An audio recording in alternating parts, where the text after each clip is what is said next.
Welcome to my YouTube channel. मेरा नाम है प्रशांत। मैं आपके लिए नया टॉपिक लेके आया हूं और टॉपिक का नाम है अपरा के कायल, function of placenta. Function of placenta ये हमारा नया टॉपिक है, ये वाला अपरा के कायल, फंक्शन ऑफ प्लेसेंटा। ठीक है, अब इसके बारे में हम देखते हैं प्लेसेंटा क्या होता है। प्लेसेंटा माता और भ्रूण जो बच्चा शिशु होता है उनके दोनों के बीच में एक प्लेट नुमा या तस्ती नुमा संरचना होती है और यह माता को और भ्रूण के द्वारा दोनों को एक दूसरे से जोड़ती है। प्लेसेंटा नामक संरचना यह करती है माता के लिए, देखो हम पढ़ते हैं भ्रूण के लिए माता से रुधिर और ऑक्सीजन उपलब्ध कराती है। किसके लिए? भ्रूण के लिए, जो हमारा बेबी शिशु माता के गर्भ में पल रहा है उसके लिए ये क्या कराती है? भ्रूण के लिए माता से रुधिर ऑक्सीजन उपलब्ध कराती है तथा CO2 अपशिष्ट पदार्थों के निष्कासन में सहायक होती है। किसकी सहायक में? CO2 अपशिष्ट पदार्थों के निष्कासन में सहायक होती है। क्या? अपरा प्लेसेंटा। ठीक है, अब देखते हैं CO2 अपशिष्ट पदार्थ जैसे हमारा यूरिया, किसके में? यूरिया के अपशिष्ट पदार्थों में या हानिकारक अपशिष्ट पदार्थ जो भ्रूण के अंदर बन रहे हैं उनको बाहर निकालने में सहायक रहती है। फिर देखते हैं प्लेसेंटा द्वारा निम्न प्रकार के हार्मोनों का स्त्रावन होता है। किसके द्वारा? प्लेसेंटा द्वारा हार्मोन, निम्न प्रकार के हार्मोनों का स्रावन होता है। प्लेसेंटा एक अंतःस्रावी ग्रंथि है। कैसी ग्रंथि बेटे? प्लेसेंटा एक अंतःस्रावी ग्रंथि है। कैसी है? अंतःस्रावी ग्रंथि है प्लेसेंटा। प्लेसेंटा एक अंतःस्रावी ग्रंथि। कैसी ग्रंथि है?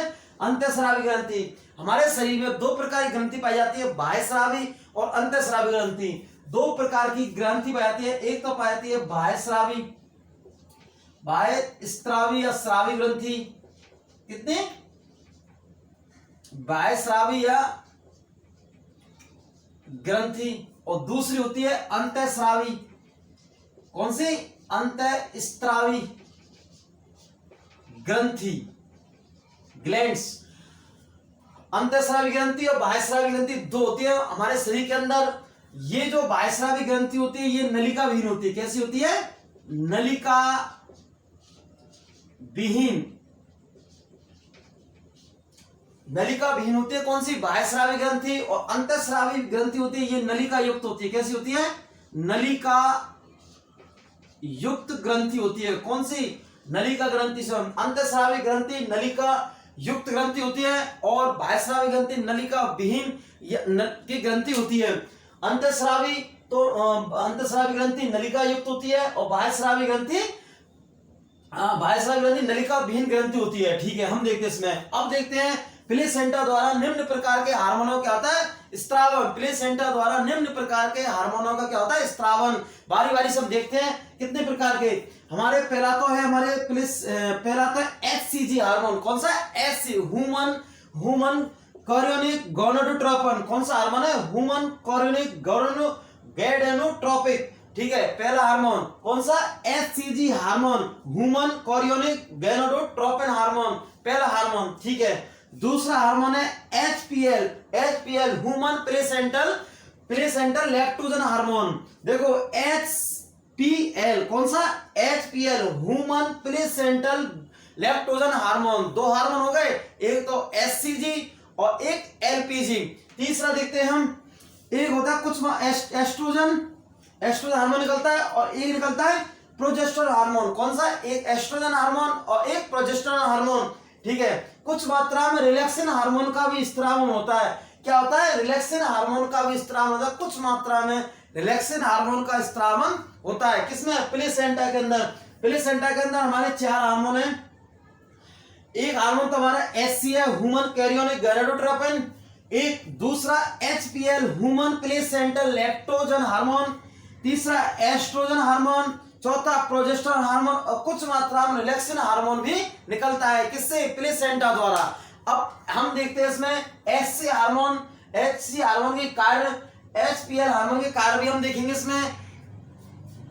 अब प्लेसेंटा द्वारा स्त्रावित हार्मोन होते हैं, उनका हम कार्य देखते हैं। कार्य के बारे में हम देखते हैं। प्लेसेंटा द्वारा हार्मोन, हमारा पहला हार्मोन है HCG human chorionic gonadotropin. Human chorionic gonadotropin, ये हार्मोन के फंक्शन या हम कार्य देखते हैं। आइए, ठीक है, ये हार्मोन कार्पस लुटियम को उत्तेजित करता है। किसको उत्तेजित करता है? कार्पस लुटियम को उत्तेजित करता है। और प्रोजेस्टेरोन व एस्ट्रोजन के स्त्रावन को प्रेरित करता है। ये हार्मोन कार्पस ल्यूटियम को किसको कार्पस ल्यूटियम को उत्तेजित करता है। कौन सा हार्मोन, एचसीजी हार्मोन। ये क्या करता है, कार्पस ल्यूटियम को उत्तेजित करता है। वे प्रोजेस्टेरोन और एस्ट्रोजन हार्मोन के स्त्रावन को प्रेरित करता है। क्या करता है, प्रेरित करता है। ठीक है, दूसरा इसमें नोट देखो, एचसीजी हार्मोन जब प्रेगनेंसी टेस्ट होता है तो हम इसमें पता लगाते हैं कि अगर एचसीजी हार्मोन की उपस्थिति है, किसकी, एचसीजी हार्मोन की उपस्थिति है, ये प्रेगनेंसी टेस्ट का आधार है। अगर एचसीजी हार्मोन उपस्थित है तो महिला क्या मिले, महिला प्रेग्नेंट क्या मिलेगी, प्रेग्नेंट होगी। क्या होगी, प्रेग्नेंट होगी। प्रेगनेंसी टेस्ट का आधार है कौन सा हार्मोन, एचसीजी हार्मोन। कौन सा, एचसीजी हार्मोन प्रेगनेंसी का टेस्ट का आधार है। कौन सा, एचसीजी हार्मोन प्रेगनेंसी टेस्ट का क्या है, आधार है। ठीक है, अब दूसरी बातें हैं, एचपीएल। कौन सा, HPL human placenta lactogen hormone. कौन सा, ह्यूमन प्लेसेंटा लैक्टोजन हार्मोन। इसके हम कार्य देखते हैं, फंक्शन देखते हैं किसके, एचपीएल की। यह हार्मोन माता के रुधिर में ग्लूकोज, कौन सा, ग्लूकोज और अमीनो एसिड के स्तर को बनाए रखता है। क्या बढ़ाता है, किसको, यह हार्मोन माता के रुधिर में, यह हार्मोन माता के रुधिर में ब्लड के अंदर ग्लूकोज में अमीनो एसिड के स्तर को बढ़ाए रखता है, बढ़ाता है।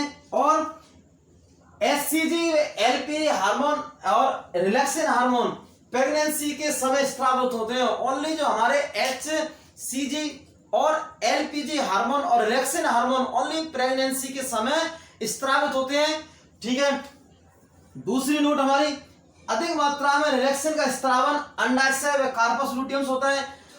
अधिक रिलैक्सेन हार्मोन होता है ना, ये वाला हमारा अधिक मात्रा में रिलैक्सेन, जो रिलैक्सेन हार्मोन होता है अधिक मात्रा में कार्पस ल्यूटियम अंडाशय से स्रावित होता है, लेकिन कुछ मात्रा में अपरा प्लेसेंटा द्वारा इसका स्रावन होता है। रिलैक्सेन हार्मोन का कुछ मात्रा में तो कार्पस ल्यूटियम अंडाशय द्वारा होता है, किस द्वारा, कार्पस ल्यूटियम अंडाशय द्वारा। लेकिन कुछ मात्रा में, अधिक मात्रा में तो ये अंडाशय से, किससे, अंडाशय से स्राव होता है, किसका, रिलैक्सेन हार्मोन का। लेकिन कुछ मात्रा में अपरा से होता है, किससे होता है, अपरा से इसका क्या होता है, स्रावन होता है।